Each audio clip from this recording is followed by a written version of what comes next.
The biggest issue I had is I couldn't do what I needed to do. I couldn't lift anything. Even to shake someone's hand, I had to lift my arm up with the other arm. It makes you feel like you're starting to lose some abilities there that were very important to what you do. I actually went to another doctor, and I had pins in my arm, and they couldn't do the X-rays or the MRI because of the metal. They recommended me to Dr. Kruse. So he went through very patiently and showed me everything and promised me that he would give me the best of his ability to get it fixed.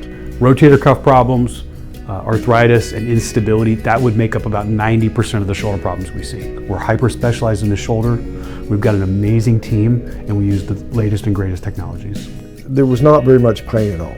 And then within a few weeks, I could do just about anything I wanted to do again, including pick up a 50-pound bag of feed or sling a rope over my shoulder. This would be my best advice to you if you're hurting or limited. Don't wait. Go in, get an appointment, get this thing fixed, and get back to life. Don't let shoulder pain hold you back. Call now to book your appointment with us.